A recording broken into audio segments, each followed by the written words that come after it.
Hello दोस्तों, नमस्कार। आप सभी दर्शकों का न्यूज सच तक न्यूज में स्वागत है और आप देख रहे हैं न्यूज सच तक न्यूज। तो आज हम बात करेंगे बीपीएससी को लेकर के, जो पटना में लाठीचार्ज किया गया बीपीएससी अभ्यर्थियों के ऊपर, उसी के बारे में बात करेंगे। आखिर क्यों अलग अलग राज्यों में हो रहा नॉर्मलाइजेशन का विरोध, जानिए कैसे काम करता है यह फार्मूला, क्या है इसके फायदे और क्या है नुकसान। तो आज हम इसी के बारे में आपको जानकारी देंगे। बिहार के अंदर इन दिनों बिहार लोक सेवा आयोग की परीक्षा में नॉर्मलाइजेशन लागू नहीं किए जाने को लेकर काफी हंगामा हुआ है। इस दौरान पुलिस के तरफ से भी जमकर लाठियां बरसाई गई है। इस दौरान एक छात्र नेता को अरेस्ट कर लिया गया है, जबकि एक टीचर को कोचिंग सेंटर के ऊपर भ्रामक पोस्ट किए जाने को लेकर एफआईआर भी दर्ज किया गया। हालांकि छात्रों की इस आंदोलन का एक असर भी हुआ है कि आयोग को पत्र जारी कर यह कहना पड़ा कि हम नॉर्मलाइजेशन लागू नहीं कर रहे हैं। अब इस बीच यह सवाल काफी उठ रहे हैं कि आखिर यह नॉर्मलाइजेशन क्या है और इसका इतना विरोध क्यों हो रहा है। तो आगे हम इसके बारे में पूरी जवाब ढूंढकर जानकारी आपको देते हैं। सबसे पहले हम यह समझते हैं कि आखिर यह नॉर्मलाइजेशन क्या है। तो इसका सीधा सा जवाब यह है कि एक तकनीक है जिसके जरिए किसी भी प्रतियोगी परीक्षा के मार्क्स को सामान्य किए जाते हैं। आप इसको किसी तरह से भी समझते हैं कि नॉर्मलाइजेशन फॉर्मेट के तरह किसी परीक्षा में मिले अंकों को सामान्य किया जाता है। अब यहाँ ध्यान देने वाली बात यह है कि इस नियम तो तभी लागू किए जाते हैं जब किसी परीक्षा में अलग अलग सेट के सवाल का उपयोग किया जाता है या फिर एक ही परीक्षा अलग अलग शिफ्ट में आयोजित करवाई जाती है। इसके लिए विभिन्न सेटों में प्राप्त अंकों को एक ही पैमाने पर लाने के लिए इस फॉर्मूला का उपयोग किया जाता है। अब आसान तरीके समझते हो तो किसी स्टूडेंट का यदि पहले शिफ्ट में परीक्षा हुआ और उसके से यह सवाल किया गया हो कि 2 + 2 कितना होता है, जबकि इसके बाद वाले शिफ्ट में सवाल किया जाता है कि 1224 + 2024 कितना होता है, तो जाहिर सी बात है पहले शिफ्ट वाले के लिए सवाल आसान हो गया जबकि दूसरे शिफ्ट वाले के लिए थोड़ा कठिन।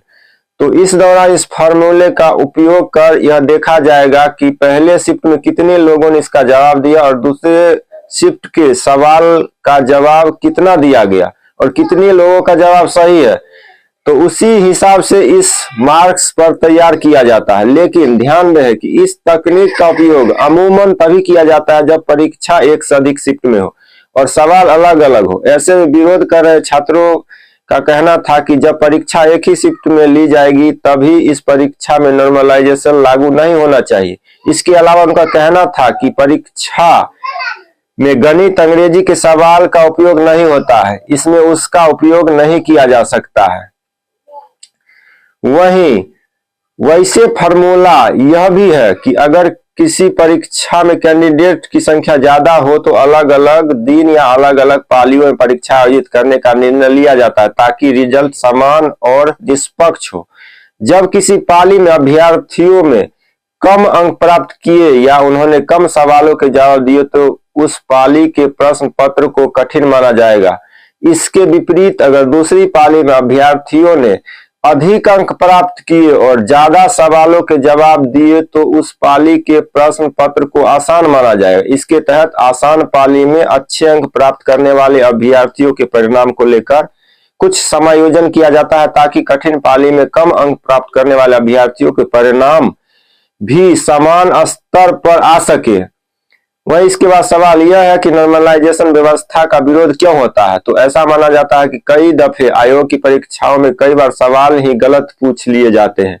अगर किसी एक पाली की तुलना में दूसरी पाली की परीक्षा में ज्यादा सवाल गलत हुए तो उनके कैसे पता चलेगा कि अंक कितना मिला। इसके अलावा परसेंटाइल निकालने के फॉर्मूला किसी एक पाली में परीक्षा में शामिल हुए छात्रों की संख्या के आधार पर निर्भर है। अगर किसी पाली में कम अभ्यर्थी शामिल हुए और उनके अंक भी कम आए तो स्वतः उस पाली की परीक्षा के प्रश्न पत्र को कठिन मान लिया जाएगा और उनके अंक बढ़ा दिए जाएंगे। ऐसे ही किसी पाली में अधिक अभ्यर्थी आए और प्रश्न पत्र कठिन होने के बावजूद अच्छे अंक आए तो भी उनको कोई लाभ नहीं मिलेगा। उनका एक तर्क यह भी है कि हो सकता है कि किसी पाली में प्रश्न पत्र कठिन हो पर उसमें शामिल किसी अभ्यर्थी को जवाब आते हैं तो उसे अंक मिलेंगे ही। यही वजह है कि यूपी और बिहार में अभ्यर्थी नॉर्मलाइजेशन का सख्त विरोध कर रहे हैं। इसे लेकर पटना में अभ्यर्थी आंदोलन कर रहे थे। तो ये कोई बड़ी बात नहीं है। जितने भी अभ्यर्थी हैं उनको इस बात को समझना चाहिए। तो जितने भी दर्शक देख रहे हैं, नौजवान साथी देख रहे हैं, अभ्यर्थी देख रहे हैं, इस वीडियो को ज्यादा से ज्यादा शेयर करें ताकि सभी लोगों को इस बात की जानकारी मिल सके। नया ताजा जो भी अपडेट आएगा फिर मिलेंगे नेक्स्ट न्यूज अपडेट के साथ। तब तक के लिए जय हिंद, जय भारत।